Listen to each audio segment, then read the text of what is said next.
Hey everybody, I'm Aaron Marcelli. Thank you for tuning in for video number 2 on quality of life. So whether you're watching this or just listening to the audio as you drive down the street, whatever the case is, I appreciate you tuning in as we talk about quality of life. And doing one video a month, so it's February already, doing video number 2. Hopefully you got to see last month. If not, maybe go back and check it out. But I did an introduction to quality of life, and I talked about how I've gained more understanding of this and been drawn to the subject and found some very interesting things that I want to share with you, and hence why I'm doing these videos. But I also feel like this is a subject that's being discussed more, at least terminology is being put to it that wasn't even perhaps a decade ago.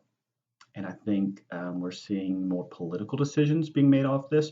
We're seeing it being used in businesses and people arguing what would be the effect on quality of life regarding economics, regarding what a service or goods provides to its customer base. And so I just wanted to share a little bit of what I've experienced and found helpful in understanding the topic of quality of life. So I ended last month's video with asking you to rate your quality of life. And I think I even just kind of casually said, pick a number 1 through 10. That really wasn't the best way to do it. So what I would encourage you to do, maybe instead of 1 through 10, is rate it -5 to +5. Or if you need it even more simplistic, just like -2, -1, 0 would be neutral, +1, +2. So if you haven't already, you can stop this and you can rate yourself on that. But whatever rating you gave, for whatever reason, for whatever your understanding of quality of life is, the main thing that goes into what you picked as the determining factor for your level of quality of life is your experiences. Our experiences determine overall our quality of life. And the reason I say it's better to rate it with the negative numbers is because some of us have, or there are people who would consider to have a negative quality of life. When you talk about quality of life, they would say, I don't have that, or it's very low, or it's actually negative, and basically what they're saying is their experiences are mostly bad. They have more negative experiences than positive ones. So not only do the amount of experiences affect, but also the way we translate those, the way we acknowledge those. We'll get into that a little bit as we talk about the effects of experiences on our quality of life. So yes, the main ingredient in either a negative or positive quality of life is those experiences of your life. Just the things that make for a good life are the same things that make for a good day. For example, whatever it is that makes for a good day for you, I tend to be an extremely achievement-driven person.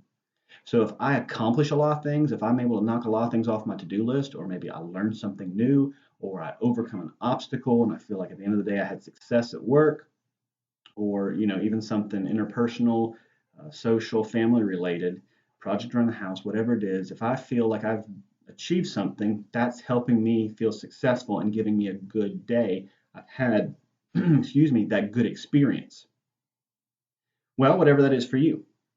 Maybe it's not achievement. Maybe it's more, you've been on the receiving end. You got a lot of compliments, and you're able to buy something new. You found out you're going to get a raise. Somebody gave you something. Whatever it is that makes for a good day, those things and those types of things, which ultimately boil down to experiences, being repeated over and over, are what is going to add to a quality of life, or a good quality of life for you. If you don't believe me, maybe I'll quote Aristotle, who I think we all would say was a great thinker. He said, the quality of life is determined by its activities. So again, that idea of the things we do every day, the activities, the events of our life, our experiences, are what ultimately come together to determine our quality of life. If you've ever heard or seen or heard of somebody, perhaps towards the end of their life or looking back over their life in their final days, saying something along the lines of, I've had a good life. What are they saying? They're thinking, and maybe even they go on to list out, I was able to have children and they were healthy. I was able to advance through my career. I was able to enjoy health or a long life. All of those things being positive experiences. Now, living long doesn't assure you to have a quality of life, but somebody who says that when they talk about their long life, they're talking about a lot of good days. Um, and I mean, we know this is true because it is what we're seeing being marketed to us more in just in our society. I mean, if you look at, there's always going to be material goods. There's always going to be consumeristic products. There's always going to be the necessities that we want and we need. But really, where growth is happening, maybe not within all businesses, but as an industry as a whole, is that experiential aspect. People are selling experiences. Timeshares are more popular. People are selling vacations. We're buying things or we're paying for things because they're supposed to make our life more efficient, which we then think is going to be a positive thing because I get to spend more time on this thing I want. We're selling experiences. Going to an amusement park. I said taking a vacation, perhaps even just going out to eat and having that good experience. And then we see where the promise, so to speak, of a good experience is being used to sell something else. If you buy this cologne, it's being sold with an image of sex. And so if you buy this cologne, basically people are going to want to have sex with you, and that would be a positive experience. And so experiences are being sold, and we all like having positive experiences. So it's repeating those experiences that culminate into us having positive quality of life. Now, a couple of things when I talk about experiences, sometimes the most drastic experiences we've ever had in our life, both positive and negative, are what come to mind. And those stick with us, but you don't live off the fumes of your experiences from the past.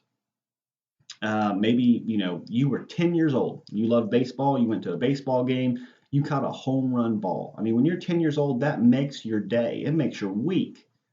But your happiness today is not still partially somehow tied to catching a home run ball when you were 10 years old. It may still stick with you when you saw when you lost somebody that you love die for the first time, when you suffered an extreme sickness or loss or whatever it was years and years in the past. You remember that. You have the intellectual memory, but that thing from the past is not still affecting your quality of life today. It is the routines, it's the repeat experiences. And just a side note, kind of getting into this in a second, but talking about like sickness and stuff, and negative experiences, an easy life does not equal a good life. Because it's easy to think, okay, well, let's just think of all the things that are negative, or we think of the person who says, I've had a good life. Well, that must mean that, they never went through financial hardship, and they never lost anybody they loved, and they never had to worry about their safety, and they never had to. No, not at all. An easy life does not equal a good life. It is the balance of both positive and negative experiences, and taking away or negating a negative experience is not in itself providing a positive experiences. Removing negative experiences is good. As I record this, I'm sitting in my office at a nonprofit company that I work for. And we work hard to provide great services to a population within our community who needs our services and supports. And we do a great job doing that. And I think because we do that in kind of a proactive way, we're increasing people's quality of life. A lot of nonprofits, and sometimes ourselves included, what we're doing is we're looking to negate the negative.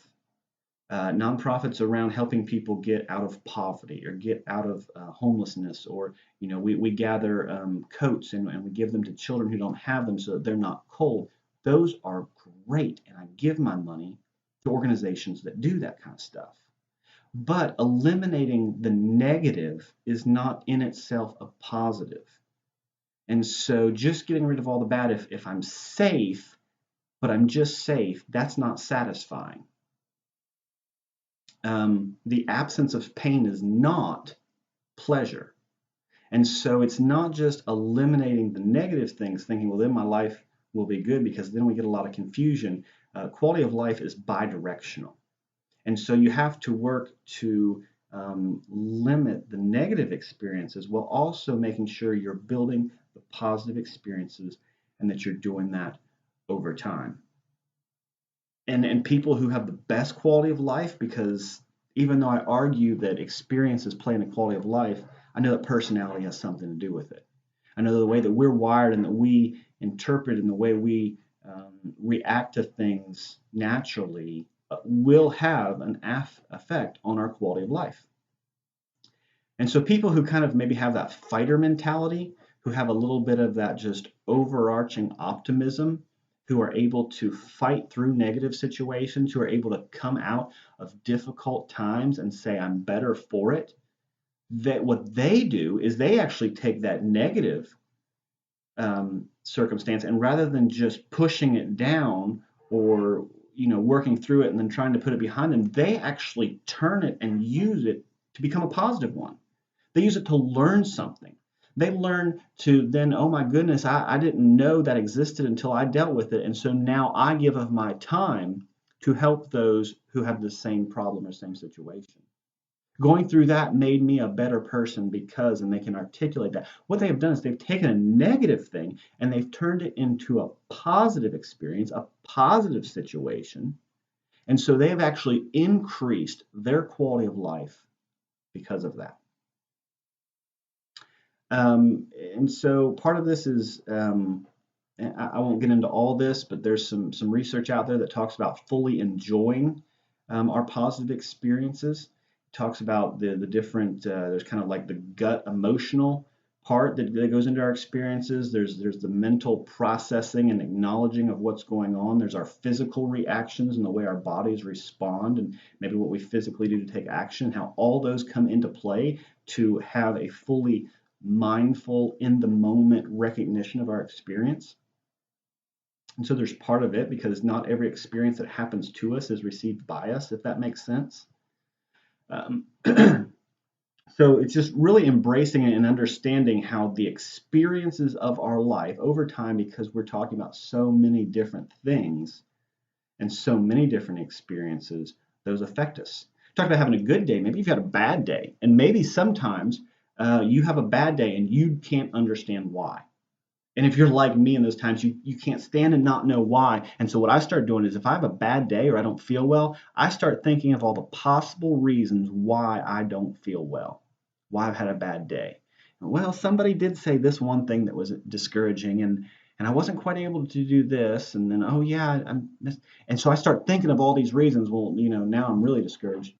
But we have these things that happen to us and around us all the time, and they affect our experiences. And so it, again, is the repeat of those and the acknowledgement of those is what affects our quality of life.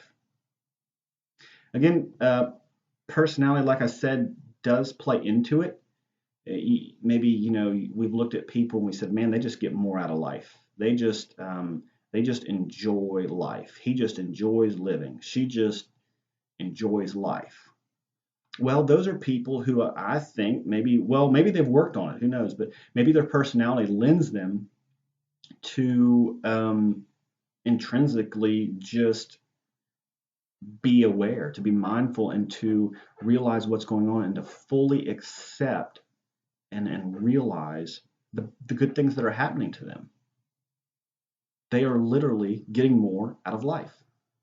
So, I hope that gives you a little bit of insight into experiences and maybe just encourages you to slow down a little. So let me just give you two encouragements here to end. One is to notice your positive experiences, to fully be in the moment when something is happening that could go to kind of fill up that positive experience bank to increase your quality of life.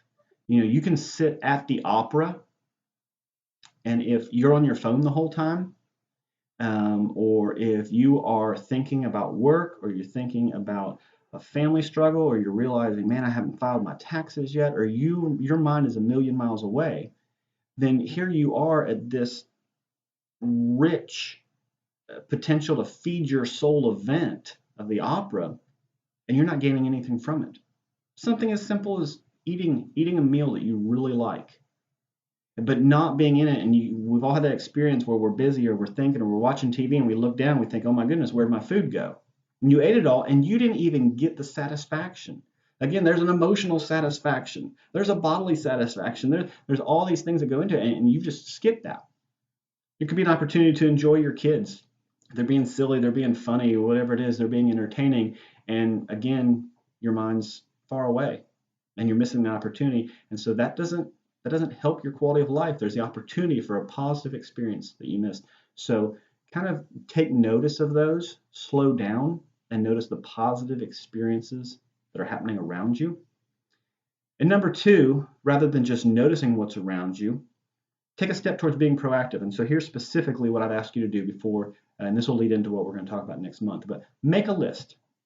Make a list of things that you would consider to be positive experiences. They can be big or small. Not every one of them has to be like buy a house. That can be on there if you want.